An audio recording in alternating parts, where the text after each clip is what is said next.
CIST la stupeur aux États-Unis. 2 ans après avoir été annoncée morte sur sa page Facebook, l'écrivaine Suzanne Mitchell vient de réapparaître. Belle et bien en vie, elle a donné une curieuse explication concernant son geste. Les blagues les plus courtes sont les meilleures ? Visiblement pas pour Suzanne Mitchell, romancière à qui l'on doit des romans tels que Le perdre et te retrouver, Moment volé, ou encore L'amour dure toute une vie.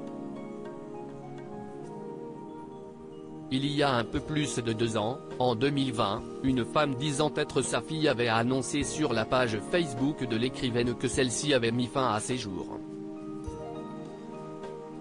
Dans son message annonçant la tragique nouvelle, elle avait expliqué que sa génitrice était la cible d'intimidation et de harcèlement de la part d'autres artistes. Depuis, la page servait surtout à rendre hommage à l'écrivaine ainsi qu'à ses œuvres. Seulement voilà, ce jeudi 5 janvier, Suzanne Mitchell a créé la stupeur en annonçant sur son compte qu'elle était belle et bien en vie. J'ai débattu sur la façon de faire cela 1 million de fois et je ne sais toujours pas si CIST bien ou non.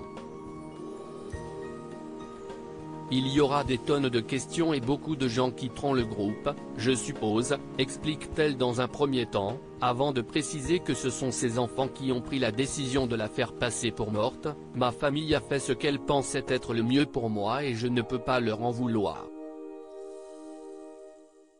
J'ai failli me suicider à nouveau et ils ont dû revivre tout cet enfer.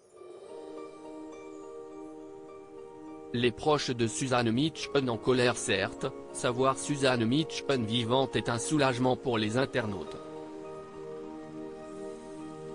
Mais d'autres ont l'impression d'avoir été utilisés pour faire le buzz. Il faut dire que pendant tout ce temps où ses fans la croyaient morte, elle continuait d'écrire sous le pseudonyme TN Style. Un revirement difficile à digérer pour ses proches, dont son ancienne amie, l'écrivaine Samantha Cole, qui pensait réellement qu'elle était décédée. CIST au-delà de la psychose, que ce soit Suzanne elle-même ou sa fille qui fasse ses commentaires, d'induire sciemment en erreur quelqu'un qui est en deuil. Maintenant, je me méfie de tous ceux que je n'aille jamais rencontrer en personne, avec qui je suis ami sur Facebook, et CIST vraiment triste, a-t-elle déclaré dans une émouvante vidéo postée sur ses réseaux sociaux. Difficile d'accorder sa confiance après avoir été berné de la sorte. Droit d'auteur screenshot.